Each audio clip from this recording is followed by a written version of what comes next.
भारत और पाकिस्तान के बीच का युद्ध कब का बंद हो चुका है, लेकिन एक चीज बंद नहीं हुई है, वो है बीजेपी के लोगों का बेतुका बयान। आए दिन वो कुछ ऐसा बयान दे देते हैं जिससे वो खुद को और खुद के पार्टी को कटघरे में खड़े कर लेते हैं। लेजर मैन एस जयशंकर का ये पहले बयान सुनिए। Because even at the start of the operation, we had sent a message to Pakistan saying we are striking at terrorist infrastructure. We are not striking at the military. So the military has an option of standing out and not interfering in this process. They chose not to take that good advice. बयान सुनने के बाद आपको साफ साबित लग रहा है कि लेजर मैन एस जयशंकर ये कह रहे हैं कि हमने पाकिस्तान को पहले ही बता दिया था कि पाकिस्तान आपके हम सिविलियंस या आर्मी पे अटैक नहीं करेंगे, हम आपके आतंकवादियों पे अटैक करेंगे, तो इसलिए आर्मी बीच में न आए। एस जयशंकर ऐसा पाकिस्तान को पहले ही कह दिए थे। अब जरा सोचिए, जो देश पाकिस्तान आतंकवादियों को शरण देता है, आतंकवादियों को फंडिंग देता है और आतंकवादियों को भेज करके भारत में बार बार आतंकवादी हमले करवाता है, तो क्या ऐसे बयान सुनने के बाद पाकिस्तान अपने आतंकवादियों को सुरक्षित स्थानों पर पहुंचाने में कामयाब हुआ होगा या नहीं? पहला क्वेश्चन ये बनता है। दूसरा क्वेश्चन ये बनता है कि क्या एस जयशंकर पे देशद्रोह का केस नहीं लगना चाहिए कि देश की निजी जानकारी वो किसी दूसरे देश को, वो भी दुश्मन देश को पहुंचा रहे हैं? युद्ध में सबसे पहली कूटनीति ये होती है कि जितने भी काम हम करने वाले हैं उसको सीक्रेट रखा जाए। राहुल गांधी ने इसी सीज फायर और इसी एस जयशंकर के बयान पे कुछ ऐसे सवाल किए हैं जो कि काफी अच्छे सवाल हैं और विपक्षी पार्टी का यह सवाल बिल्कुल सही है। सबसे पहले उन्होंने सवाल किया है कि भारत के कितने राफेल गिरे, कितने पब्लिक किया जाए। दूसरी बात उन्होंने ये कही है कि एस जयशंकर के इस बयान से क्या भारत के लोगों का क्या फायदा हुआ, उसका सबसे पहले सवाल का जवाब दीजिए।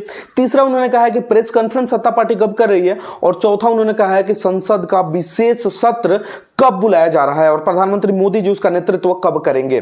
सर्वदलीय बैठक 2 बार हुई, एक युद्ध के बीच में हुआ, एक युद्ध के पहले हुआ, लेकिन दोनों में प्रधानमंत्री जी नदारद रहे और जिसके कारण सत्ता पार्टी उस समय सवालों के घेरे में नहीं आई। इसका मुख्य कारण यह था कि विपक्षी और सारी पार्टियां उस समय युद्ध को लेकर के सत्ता पार्टी के साथ थी, लेकिन अभी तो युद्ध चल नहीं रहा है, तो अभी सारे लोग सवाल पे सवाल कर रहे हैं और इस तरीके से बीजेपी अभी यह कहने में जुटी हुई है कि युद्ध की स्थिति बनी हुई है और आप लोग सवाल कर रहे हैं। तो भैया, जब युद्ध चल रही थी तो यही विपक्षी पार्टी बार बार बोल रही थी कि हम अभी सवाल नहीं करेंगे कि प्रधानमंत्री जी क्यों गायब हैं, युद्ध के बाद हम ये क्वेश्चन करेंगे। तो युद्ध खत्म हो चुका है, सीज फायर ट्रंप ने करवा दिया है और इसी सीज फायर के बाद ये लोग सवाल करना शुरू कर दिए हैं। तो इस बात में अब कोई भी दो राय नहीं होनी चाहिए, आपको सवालों के जवाब देने होंगे। 1962 के चाइना की लड़ाई में जब जवाहरलाल नेहरू लड़ाई में व्यस्त थे, तो लड़ाई के बीच में, युद्ध के बीच में यही अटल बिहारी वाजपेयी विशेष सत्र बुलाने को बोले थे और उस समय नेहरू को उन्होंने बहुत भला बुरा कहा था। अटल बिहारी वाजपेयी ने कहा था कि बिना किसी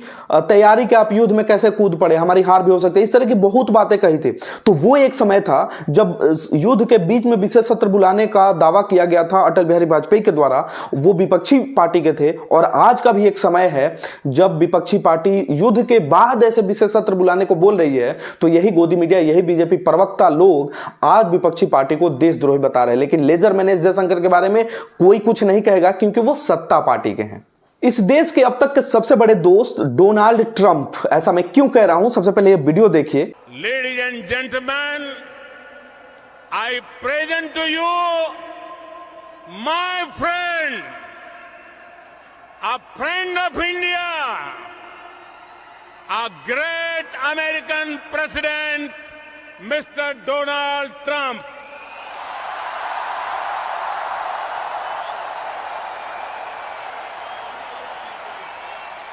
वीडियो देखने के बाद आपको लग गया होगा कि चापलूसी की एक हद होती है और उस हद को भी पार करके नरेंद्र मोदी जी ने उस समय जिस तरीके से डोनाल्ड ट्रंप के लिए प्रचार किया था टेक्सास में, वो काबिल तारीफ था। मतलब पूरे इतिहास में, स्वतंत्र भारत के इतिहास में यह पहली बार हुआ कि कोई यहां का बड़ा नेता, वो भी प्रधानमंत्री पद पर रहते हुए कोई नेता दूसरे देश के, वो भी अमेरिका जैसे देश के वहां के राष्ट्रपति के चुनाव के लिए प्रचार करता है। अगर गलती से भी विपक्षी पार्टी जीत जाती, फिर इंडिया का डिप्लोमेटिक रिलेशन क्या रहता अमेरिका के साथ, इस पे काफी कुछ क्वेश्चन बना हुआ है। हाउडी मोदी उस समय एक बहुत बड़ा प्रोग्राम हुआ था जिसमें मोदी जी गए थे और ट्रंप के लिए उन्होंने प्रचार किया था, और प्रचार करते करते ये जो वर्ड्स आपने सुने, इस वर्ड्स का प्रयोग किया था, my best friend, India's best friend, ladies and gentleman, Donald Trump.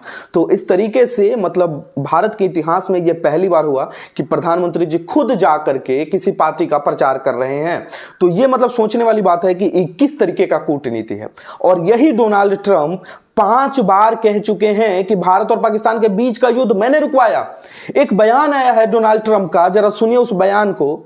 Do you know that they're willing to cut 100% of their tariffs for the United States Is because that of deal what I coming did? soon? Yeah, that'll come soon. I'm in no rush. Look, everybody wants to make a deal with us. So South Korea. और अंधभक्तों, अगर ये बयान आप नहीं सुन पाए, अगर नहीं समझ पाए, तो मैं आपको बताता हूं। डोनाल्ड ट्रंप ये कह रहे हैं कि भारत 100% टैरिफ रेट्स घटाने के लिए तैयार हो चुका है ताकि अमेरिका को फायदा हो। और ये घटा कौन रहा है? तो ministry of external affairs S Jaishankar और प्रधानमंत्री मोदी जी के नेतृत्व में ये काम हो रहा है।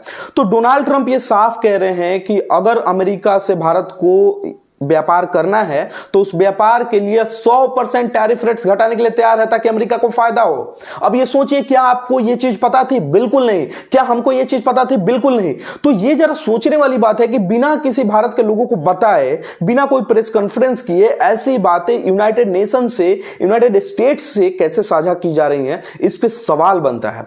दूसरा बात यह है कि 5 बार डोनाल्ड ट्रंप ने यह कह दिया है कि सीज फायर मैंने मेडिएट किया, जिसके कारण सीज फायर हुआ। इस पे भी सवाल बनते हैं। और रूबिया इलाकत जैसे लोग ये अभी कह रहे हैं कि डोनाल्ड ट्रंप को सुनता कौन है, जब ये 100% टैरिफ रेट्स पे, सीज फायर पे बार बार डोनाल्ड ट्रंप बोल रहे हैं। तो रूबिया इलाकत क्या बोलते हैं, एक बार सुनो जरा इस चाटुकार दलाल मीडिया को। आपने कहा कि डोनाल्ड ट्रंप ने फला की चीज कही, टिम कुक को उन्होंने धमकाने की कोशिश की। डर है क्या टिम कुक?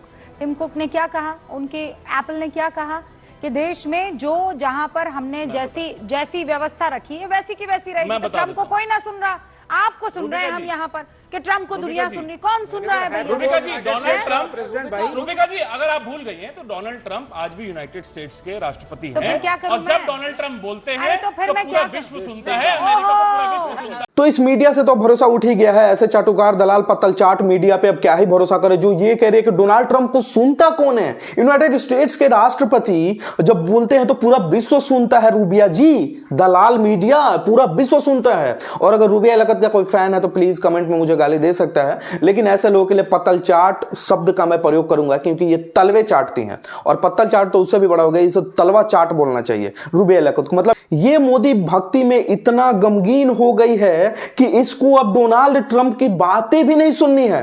यही मोदी जब गए थे टेक्सास में प्रचार करने के लिए, जब डोनाल्ड ट्रंप ने गले लगाया था, तो यही रूबिया जी बोल रही थी, वाह, मोदी और ट्रंप का घनिष्ठ मित्रता ये बताता है कि भारत को आने वाले समय में कितना फायदा होगा।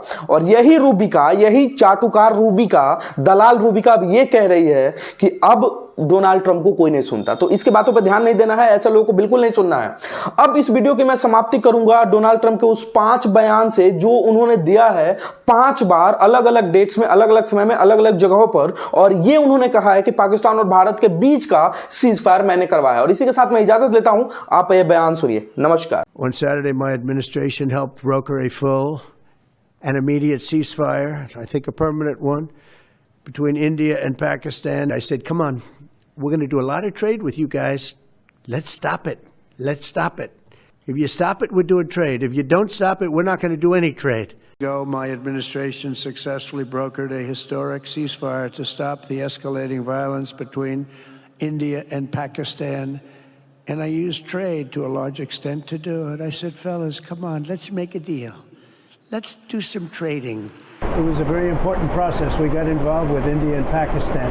I think convinced them to let's have peace and let's go and make trade deals. And we talked to them about trade. Let's do trade instead of do war. And Pakistan was very happy with that, and India was very happy with that. I'm using trade to settle scores and to make peace. But I stopped that war. That was going to be a nuclear war, I think, or close. Very close. You were right there. Yeah.